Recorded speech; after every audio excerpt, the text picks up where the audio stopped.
Capitolul 20. Era o noapte frumoasă, atât de caldă încât își aruncă haina pe braț și nici nu-și mai înfășură eșarfa în jurul gâtului. Cum mergea agale spre casă, fumându-și țigara, doi tineri în haine de seară trecură pe lângă el. Îl auzi pe unul șoptindu-i celuilalt: "Acesta-i Dorian Gray." Își aminti cât de mulțumit era când lumea arăta spre el sau când îl privea sau vorbea despre el. Acum obosise să-și audă numele rostit. Jumătate din farmecul satului în care fusese adesea în ultima vreme era că nimeni nu știa cine e. Deseori îi spusese fetei pe care o făcuse să se îndrăgostească de el că e sărac, iar ea îl crezuse. Odată i-a spus că e rău, iar ea râsese de el și răspunsese că oamenii răi sunt întotdeauna foarte urâți și bătrâni. Ce râs mai avea! Ca un stur scântător. Și ce frumoasă era în rochiile ei de bumbac și pălăriile cu boluri largi. Nu știa nimic, dar avea tot ceea ce el pierduse. Când ajunse acasă, îl găsi pe servitor așteptându-l.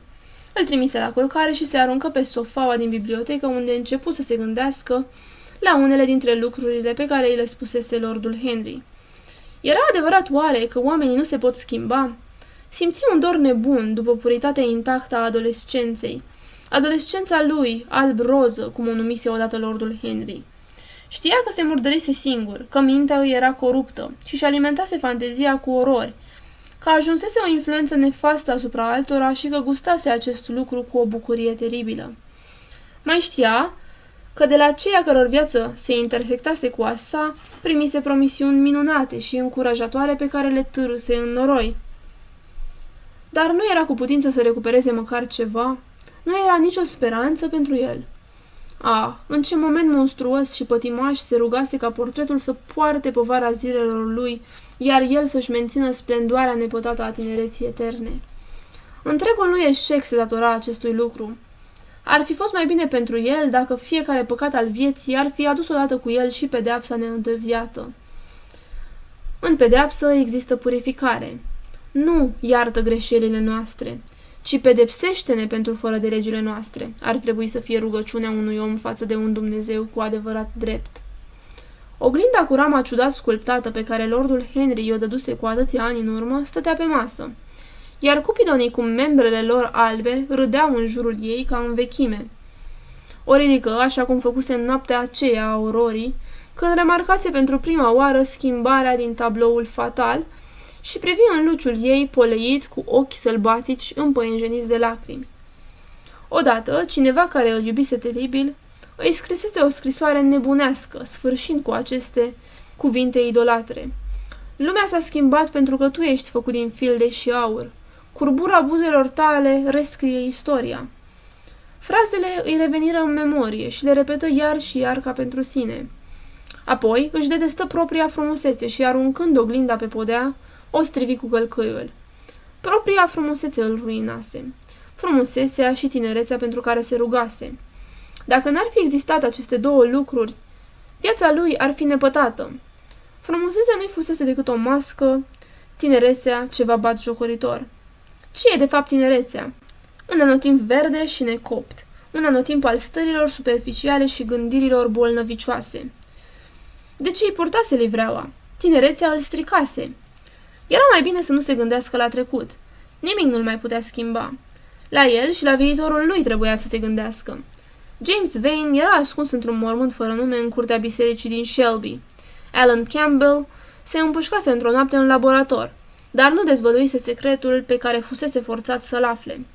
Senzația creată în jurul dispariției lui Basil Hallward va trece curând. Chiar pălea deja. În această privință era în siguranță. Și nici moartea lui Basil Hallward nu va mai avea aceeași greutate în mintea lui. Moartea vie a sufletului său îl tulbura mai mult. Basil pictase portretul care îi ruinase viața. Asta nu i-o putea ierta. Portretul făcuse totul. Basil îi spusese niște lucruri insuportabile, lucruri pe care el totuși le suportase cu răbdare. Crima fusese doar nebunia unei clipe. În ce îl privește pe Alan Campbell, decizia sinuciderii îi aparținea. El o alesese. El nu avea niciun amestec. O viață nouă. Asta dorea acum. Asta aștepta. Desigur că o începuse deja. Cruțase o ființă inocentă în orice caz.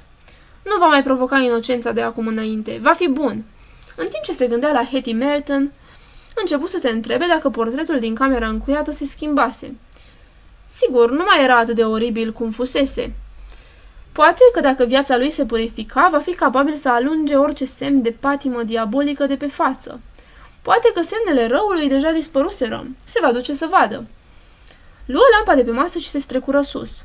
În timp ce deschidea ușa, un zâmbet îi traversă fața, ciudat de tânără, și îi zăbovi o clipă pe buze. Da, va fi bun. Iar obiectul acela hidos pe care l-ascunsese nu va mai reprezenta o teroare pentru el. Se simțea de parcă îi se luase deja acea greutate. Intră liniștit încuind ușa în urma lui, cum îi era obiceiul, și trase la o parte draperia care atârna de portret. Scoase un strigă de durere și indignare. Nu vedea nicio schimbare, cu excepția faptului că în privire apăruse o expresie de viclenie, iar în jurul gurii cuta rotunjită a ipocritului.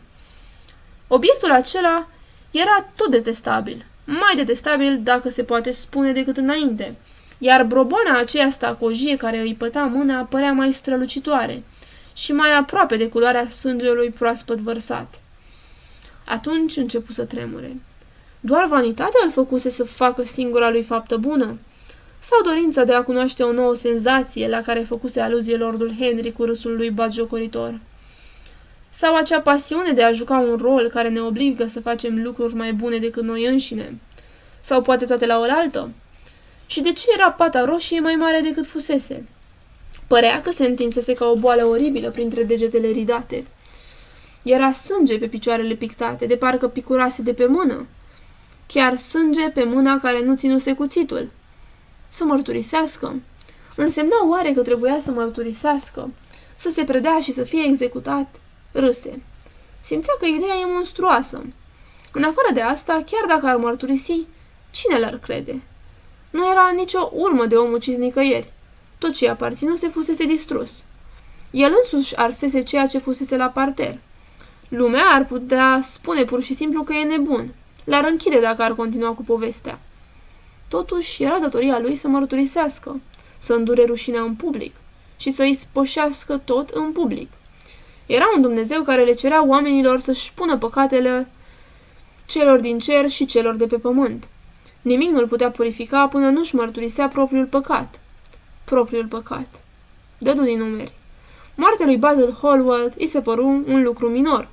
Se gândi la Hetty Merton, pentru că oglinda în care se uita, oglindea sufletul său, era una nedreaptă. Vanitate, curiozitate, ipocrizie, era ceva mai mult, cel puțin așa se gândi el, dar cine putea ști? Nu era nimic mai mult. Vanitatea lui o cruțase. Purtase masca bunătății într-un mod ipocrit. De dragul curiozității, încercase negarea sinelui. Recunoștea asta acum. Dar această crimă îl va urmări oare toată viața? Va fi veșnic ars de trecutul lui? Va trebui într-adevăr să mărturisească? Niciodată. Nu mai era decât o mică dovadă împotriva lui. Tabloul însuși. Aceasta era dovada. Îl va distruge. De ce îl ținuse atâta vreme? Cândva îi plăcuse să observe cum se schimbă și îmbătrânește. În ultima vreme nu mai simțise o astfel de plăcere. Îl ținuse treaz toată noaptea. Când era plecat, era terorizat ca nu cumva alți ochi să-l privească. El adăugase nota de melancolie în pasiunile lui. Simpla lui amintire îi ruinase multe clipe de bucurie. Pentru el fusese ca o conștiință. Da, fusese conștiința. O va distruge. Se uită împrejur și văzu cuțitul cu care îl înjunghiase pe Basil Hallward. Îl curățase de multe ori până nu mai rămăsese nicio pată pe el.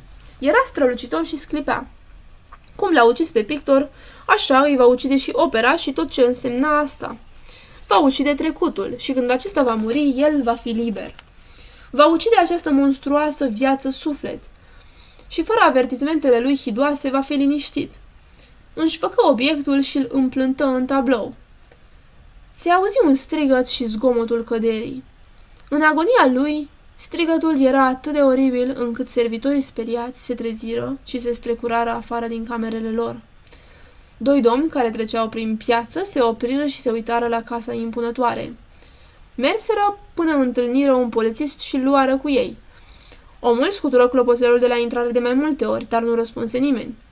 Cu excepția unei lumini dintr-o cameră de la etajul superior, casa era cufundată în întuneric.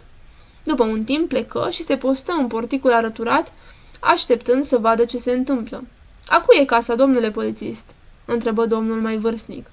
"A domnului Dorian Gray," răspunse polițistul. Se uitară unul la altul, depărtându-se și privind batjocoritor. Unul dintre ei era unchiul lui Sir Henry Ashton. Înăuntru, în perimetrul camerelor servitorilor, servitorii pe jumătate îmbrăcați vorbeau pe șoptite. Bătrâna doamnă Leaf plângea și își sfărâma mâinile. Francis era palid ca un mort. Peste un sfert de oră, luă vizitiul și pe unul dintre valeți și se strecură la etaj. Bătură în ușă, dar nu veni niciun răspuns. Strigară. Totul era nemișcat. În cele din urmă, după ce se opintiră zadarnic să forțeze ușa, se suiră pe acoperiș și coborâră pe balcon. Ferestrele cedară ușor. Aveau un cuietor vechi. Când intrară, găsiră atârnat pe perete un splendid portret al stăpânului lor, așa cum îl văzuseră ultima oară, în floarea tinereții și a frumuseții lui extraordinare. Pe podea zăcea un om mort în haine de seară, cu un cuțit în inimă. Era veștejit, ridat și cu o față dezgustătoare. Numai după ce examinară inelele, îl recunoscură.